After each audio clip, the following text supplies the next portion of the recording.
Dr. Mays is born at a time right after the end of Reconstruction, where African Americans were trying to come up from slavery, and many obstacles came in the way of the African American community that were related to this new established society. That the order of that society was segregation, it was the Jim Crow South, and Mays is an example of the African Americans' drive to rise up out of slavery, and one of the key areas, of course, is through education. Dr. Mays was born in the Epworth community on August 1st, 1894. His parents were born into slavery. Hezekiah Sr. and Lavinia, his mother. Benjamin was the youngest of 8 children. There were 5 boys and 3 girls. The boys were James, John, Isaiah, Hezekiah, and Benjamin, and the girls were Sarah, Mary, and Susie. Dr. Benjamin Mays' birth home sat on the site of US 178 in the Epworth community. It was owned by the Griffith family. They used it as a barn for hay storage. And that was about a 20-year effort to secure that home from the family. And through the efforts of Dr. Larry Jackson at Lander University and Congressman Brian Dorn and the Palmetto Conservation Foundation in Columbia, they were finally successful. They paid $4,000 for the home. It was moved one evening late at night and sat in the field over here. And it was moved in 2004. It sat there for from 2004 to 2010 when I became involved. Was fortunate and to be able to volunteer and to furnish the home and create the site to look like someone was living here around 1900, with the yard, the clothesline, the well, the garden, the small cotton field that we have. Dr. Mays' birth home was originally 2 rooms, and you can see that when you walk into the boys' bedroom. Looking back, you can see the outside wall going all the way across. The front room contains a fireplace, and it serves the other room, also Benjamin Mays' parents' room. It's furnished with old period furniture, many things that were donated. We've had to buy a few things. A lot of things were given to us. And in the main bedroom for his parents, we have some artifacts in there that actually belong to Dr. Mays. 2 very, very old prints, color prints on the wall, and the mirror over the mantle that actually belong to Dr. Mays. And you can see as you go in there where some of the wood in the ceiling has been replaced, but most of the wood inside the home is original.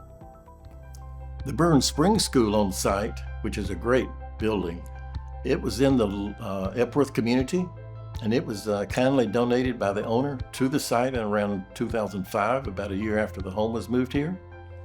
And it was called the Brick House School because it was close to a brick house, so they called it the Brick House School. And inside, we have some original hand-made desks that were from the old Brewer School in there, and blackboards on the wall. It still contains some assignments for the children, the upper grades and the lower grades. Has a coal stove in there, and we have very few books in there. We often have school children going into that school, and we always kind of point out to the children to think about that environment.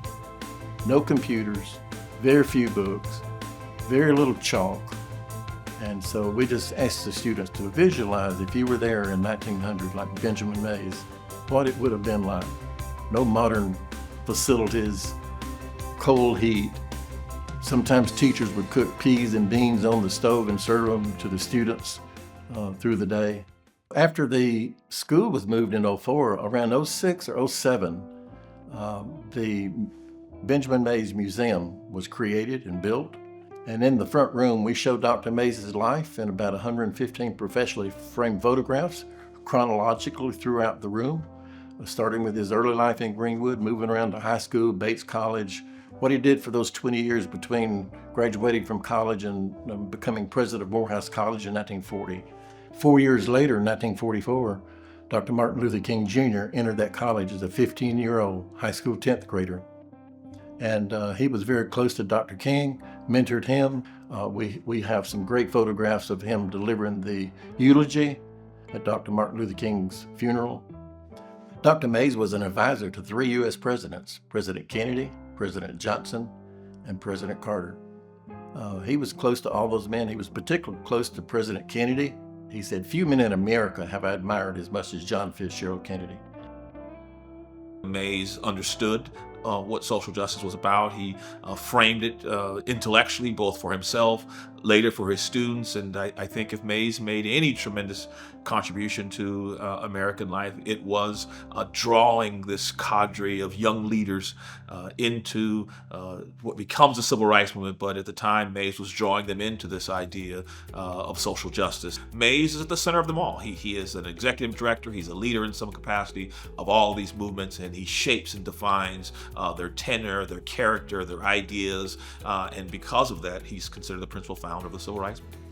I think our site is important because it is a site that not just talks about African American history, but talks about one of the most significant groups of people that triumphed and overcame in American life.